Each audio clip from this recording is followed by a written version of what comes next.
எல்லாருக்கும் வணக்கங்க. இது லாஸ்ட்டு சண்டே எடுத்த வீடியோங்க. நம்ம தோட்டத்துக்குள்ளே வந்துட்டு ஒரு ஏக்கரால் நேந்திரங்கன்று போட்டு விட்ருந்துச்சு. அதில் ஃபுல்லாக பில்லு முளைச்சிச்சுன்னு சொல்லிட்டு மருந்து அடிச்சு விட்லான்னு அதுதான் அடிச்சுட்டு இருந்தேங்க. தண்ணி வந்து நம்ம தென்னந்தோப்புலேயே வருங்க. அங்கே போய் எடுத்துட்டோம்னா அப்புறம் போய் பிடிச்சிட்டு வந்துக்கலாங்க. அது கொஞ்சம் பக்கமாக இருக்குங்க. தொட்டிலேருந்து கொண்டு வந்ததாக இருந்தால் கொஞ்சம் தூரமாக இருக்குங்க.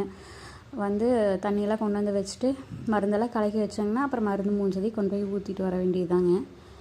என்ன ஒரு 10-12 டேங்க் பிடிச்சிருக்குங்க. அதுக்கே பொழுதாகி போச்சுங்க. சாயந்தரம் ஒரு 3 மணிக்காட்ட ஆரம்பிச்சதுங்க. சாயந்தரம் ஒரு நைட் ஒரு 7 மணியாட்ட ஆகிப்போச்சுங்க.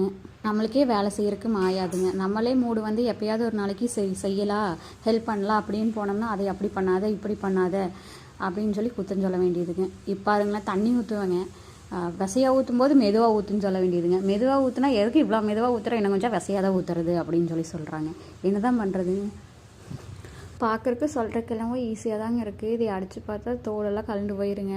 10-12 டேங்க் அடிக்கும்போது ரொம்ப ஷோல்டர்லாம் பெயின் ஆயிருங்க. பவர் ஸ்ப்ரேயரில் போட்டாங்கன்னா இன்னும் கொஞ்சம் ஃபாஸ்ட்டாக அடிக்கலாங்க. ஆனால் அது இன்னும் வெயிட் ஜாஸ்தியாக இருக்குங்க. இதில் அடித்தா கொஞ்சம் பெட்டராக இருக்குங்க. நம்ம கூட ஈஸியாக போட்டு அடித்து விட்ருலாங்க. தண்ணி ஊற்றுனதுக்கப்புறம் நம்மளுக்கு என்னங்க வேலைங்க? காட்டுக்குள்ளே போய் எத்தனை பில்லு முளைச்சிருக்குது, என்ன வெரைட்டி இருக்குது, கீரையெல்லாம் அடுத்த டைம் இதெல்லாம் முளைக்குமா முளைக்காதா அப்படின்னு பார்க்குறதா வேலைங்க. இந்த டைம் தான் கண்டுபிடிச்சேங்க. பருப்பு கீரை வந்து அதில் முளைச்சிருந்தது. ஆனால் மருந்து அடிச்சிட்டாங்க. என்ன பண்ணுறதுங்க? இதுக்கு முன்னாடி பார்த்துருந்தா கூட பொறிச்சு யூஸ் பண்ணியிருக்கேன்.